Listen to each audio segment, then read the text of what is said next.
Alright, so everybody's complaining about the fact that their favorite drum intro didn't make it to the previous video, but there was a keyword that everybody seemed to miss, and that was metal. The title to that video was Best 15 Metal Drum Intros. So yeah, next time before you start bitching in the comment section, read the title. So hello everybody and welcome to a new video and welcome to my channel where we talk about everything music from death metal to Queen and everything in between. On today's video, the sequel to the video I was just talking about. This time, however, we're gonna cover classic rock and hard rock. But before we get to that, make sure you drop me a comment in the comment section down below if you go through all 15 and you think I missed something that should have been here. And if it wasn't here, check the link in the description box below because I might have included it in the 15 metal intros video. And of course, as always, don't forget to drop me a like and don't forget to subscribe to this channel like a man if you haven't yet. And if you really enjoy the content and you want to help support the channel big time, please consider becoming a patron to the channel. A little goes a long way and we surely do appreciate it. Alright, so on with the show. For the first spot, number 15, I am actually going to cheat. You cheater! Not only are two songs going to share the spot, but also neither of the songs is just drums by itself, which is the premise to this video. But I had to include them because of the fact that I love them and also they're so iconic and renowned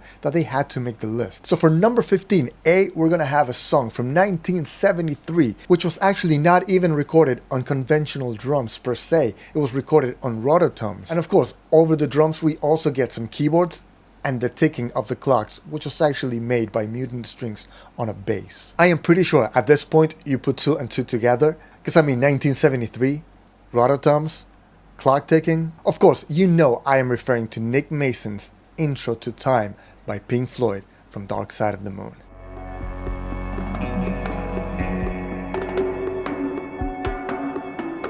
Number 15, B, another iconic, super renowned, awesome drum intro that, of course, had to be included on this list. Even though it doesn't really start with just the drums. There's also a little keyboard and a little vocal line there. So yeah, I know, I am cheating, but this 1985 intro definitely deserved a spot on this list. And it goes out to Money for Nothing by Dire Straits from the Brothers in Arms album from 1985. A drum intro so iconic that they actually credited Terry Williams with it. Yes, they credit Terry for the drum intro only. Talk about iconic.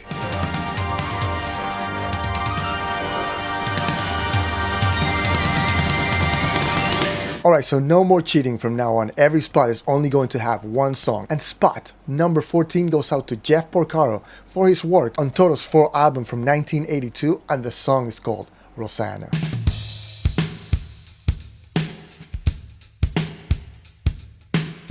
I knew you guys were not expecting that song, but as soon as you heard it, you were like, yeah, that should have made the list. And you're probably thinking, well, what's next? Just probably another carball, because I mean, that's what Pat's doing now, and you're right. You're probably not expecting this. But for number 13, I chose a song from 1984, recorded by Herman Rarebell, and this song is by the Scorpions from an album called Love at First Sting, and the song is called Crossfire.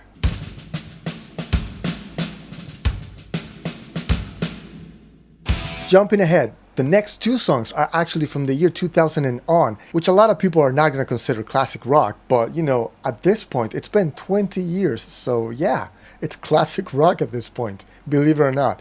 Boy, do I feel old.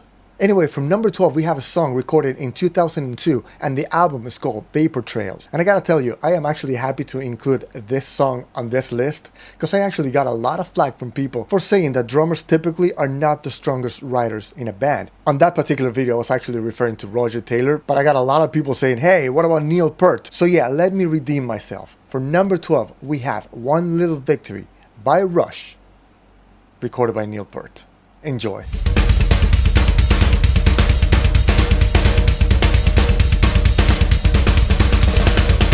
Alright, so here we go. Number 11, it's another one of those intros that you just hear the drums and you know exactly what song you're going to listen to next. It's not very complex, but it takes you there. And the song was recorded in 2006, way back when. That's crazy, I was just out of high school back then. It feels like yesterday. Anyway, the song is off of an album called Stadium Arcadium. The band is the Red Hot Chili Peppers. The drummer is Chad Smith, and the song, of course, is called Dani, California.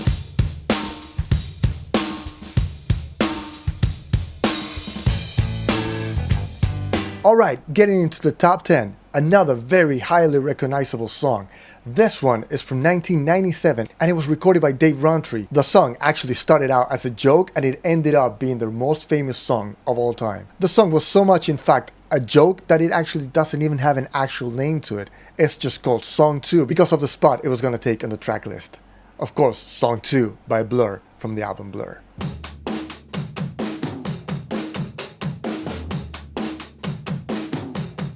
Now for number 9 and number 8, two intros to two songs I strongly dislike. But I like the intros because they let me know what song is coming up next so that I can change the station. Number 9 is from 1991, recorded by Matt Sorum, of course from Guns N' Roses. The album is Use Your Illusion 2 and the song is called You Could Be Mine.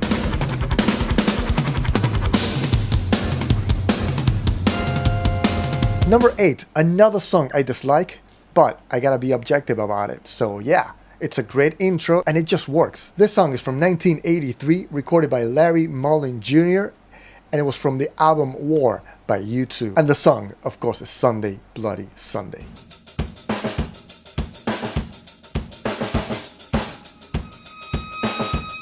Moving right along, for number 7, we have another song from 1983. A song which, as soon as it comes on the radio, you know exactly what song it is. And I gotta be honest, I wasn't gonna include this on this list because for the longest time I thought it was a drum machine. And I was like, I don't want to credit a drum machine. But then again, it is drums.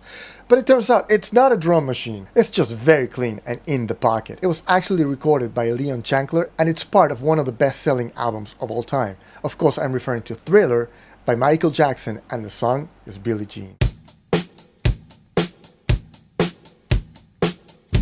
Moving right along, for number 6, I was actually torn between two songs by the same band and I didn't want to repeat bands like on the previous video, but I decided that this was a way more iconic song and more of a fan favorite than Love It Loud. So this spot goes out to a song that was recorded in 1974 by Peter Criss for the album Kiss, for the band Kiss, and the song is called Strutter.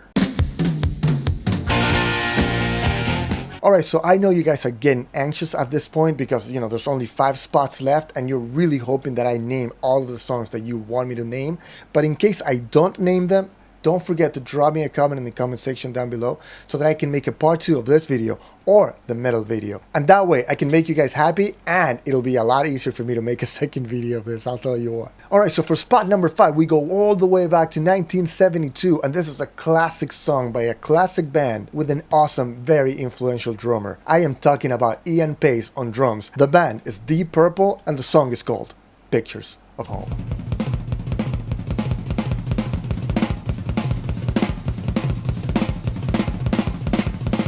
For number 4, we have the oldest entry on this list. From an album also called Volume 4 or Number 4 or Band Name 4, this intro is a great piece of recording engineering. It sounds huge, it was highly influential, and it's very well renowned. And it definitely catches your attention when you listen to it. I am of course referring to When the Levee Breaks by Led Zeppelin from 1971 from Led Zeppelin's 4 album, recorded by John Bonham.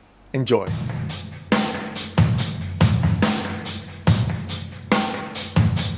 Number 3 on this list is a song that a lot of people were requesting on the previous video, which could have maybe made it into a metal video, but I don't think it's a metal song or a metal band per se. I mean, the band definitely has some metal elements to it, and it was hugely influential in the metal scene, but I wouldn't consider it metal just yet. Anyway, this is a very iconic intro, it's a very iconic song, and the intro was recorded by a way underrated drummer, Mr. Cozy Powell.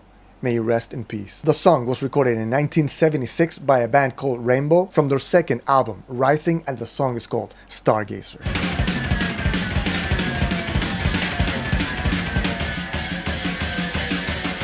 Alright, so we're almost at the top. For number 2, we have a very iconic and very frantic drum intro that a lot of you are probably thinking was gonna make number 1 on this list. By the way, this is not really a ranking by any means. It's just, 15 awesome intros. I did save some of my favorites for last, but it's not really technically a ranking.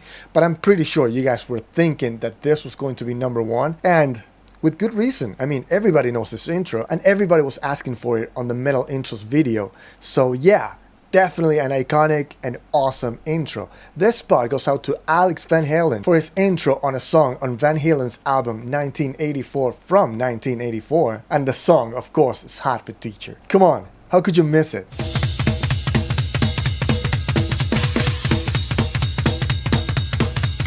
Alright my friends, so we made it to the last song on this list. This one might actually ruffle some feathers, but I can't think of a more iconic drum intro than this one. This song was recorded in 1977, and believe it or not, even though there's barely any guitar on the song, it was actually written by the guitar player in the band. And technically, if you really want to get into it, it's not really drums that's being played. But there isn't a more iconic and renowned percussive intro to any song in the world that is more famous and recognizable than Old Stump Stump Clap. I mean, I don't even have to tell you what song I'm referring to. You already know what I mean. So yeah, the number one spot to this list goes out to Queen's We Will Rock You. See you next time.